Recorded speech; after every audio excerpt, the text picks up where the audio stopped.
I'm going to be doing the strategy number 47 from the Tompkins text, Venn Diagrams. Good morning, second graders. Good morning, teacher.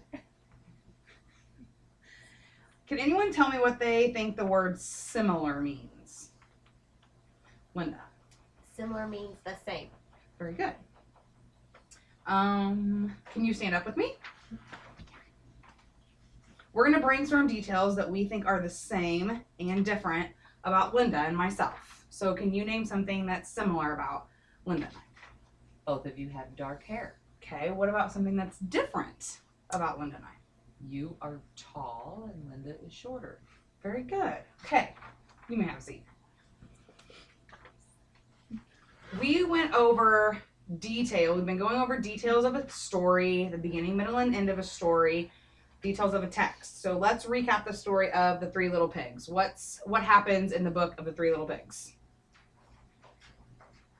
Caught it.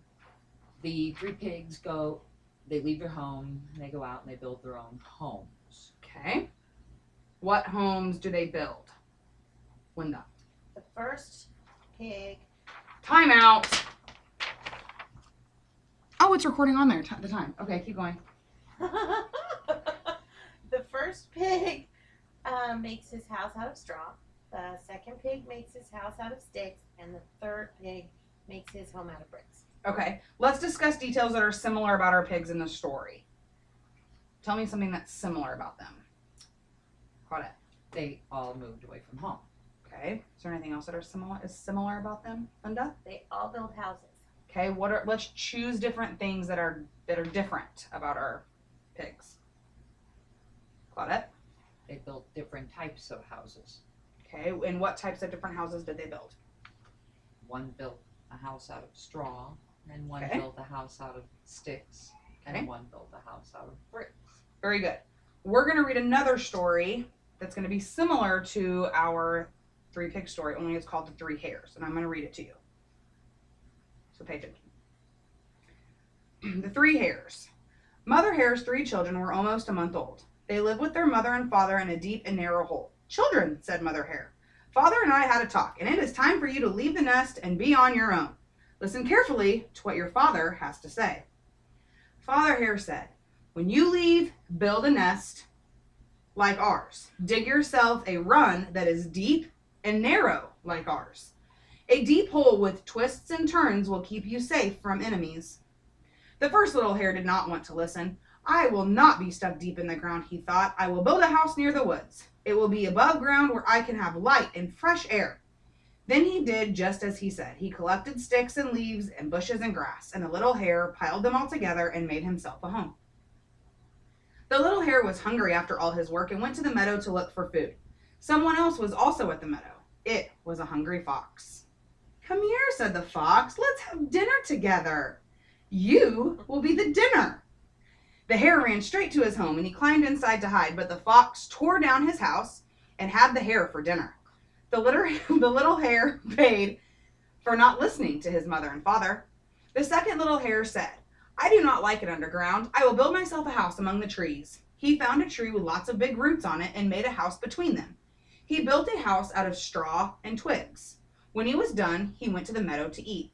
The same fox sat in the meadow. "Come," said the fox, "let us have dinner together. You will be the dinner."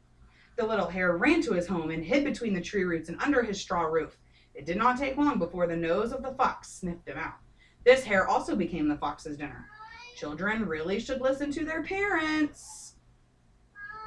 The third little hare listened very well to his mother and father. He built his home close to theirs so he could see them often. "Father said to dig my hole deep in the ground," he said to himself. "I will dig it deeper than our old home ever was." He dug and dug and dug. It took several days to dig a run that was longer and deeper than the one he was born in. He built twists and turns to make it hard for any other animal to get through. When his hole was finished, he went to the meadow to eat. The fox was in the meadow once again, and by now he was hungry once more. "Come here," he said to the third little hare. "Let's have dinner together. You will be the dinner." The fox chased the hare across the meadow all the way home, and the third little hare had listened well to his parents. He dove into his run and hurried past all the twists and turns. The fox tried to climb into the hole, but the hare had built it well. The hare stayed warm and comfortable inside until long after the fox had gone away. All the time that he sat in his nest, he thought pleasant thoughts about his mother and father. It had paid it to listen to them when he lived at home. The end. So we have details. So here's our detail cards. What was the animal that tried to eat the bunnies? Linda. The fox. The fox. And we have the first hare who made his house out of leaves, mosses, and sticks. And the second hare made his house in the roots of a tree like a bird instead of a bunny. And the third hare dug a long tunnel like his parents had told him. And he lived. Can someone state one detail that's similar or close to the same about the two books? Linda.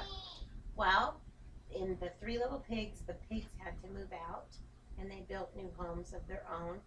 And that happened in the Three Hares with the rabbits. They had to move out and they built new homes of their own. Very good.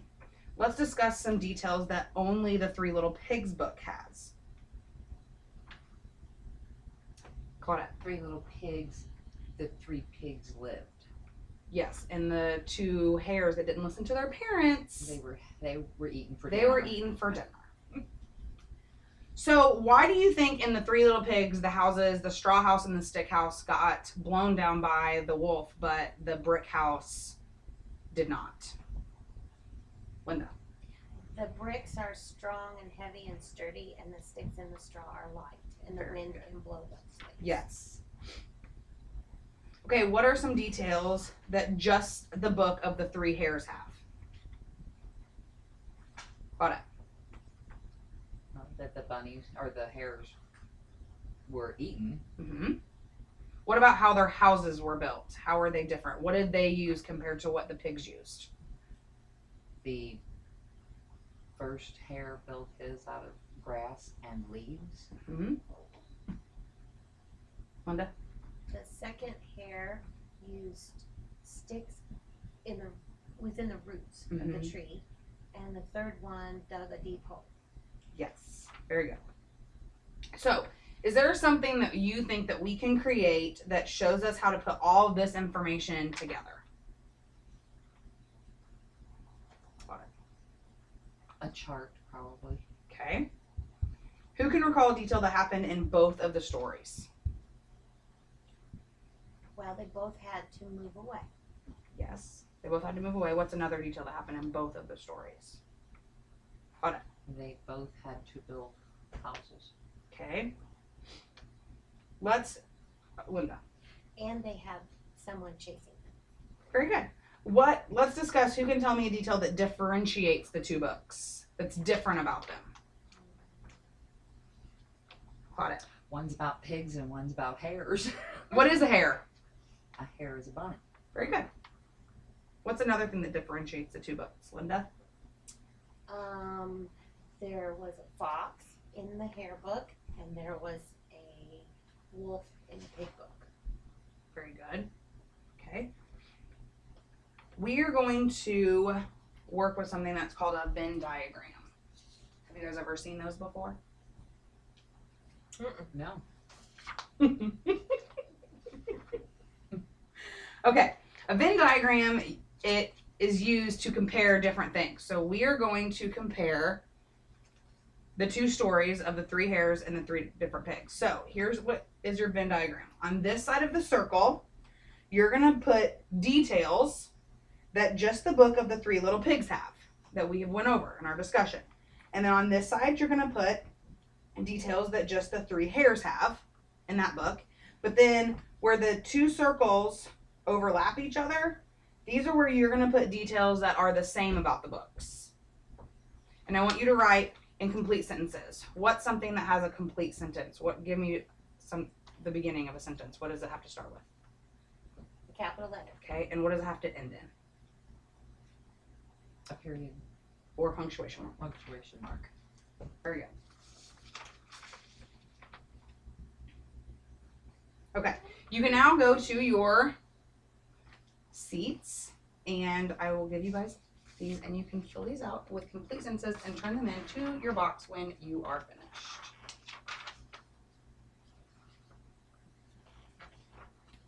I think that's it.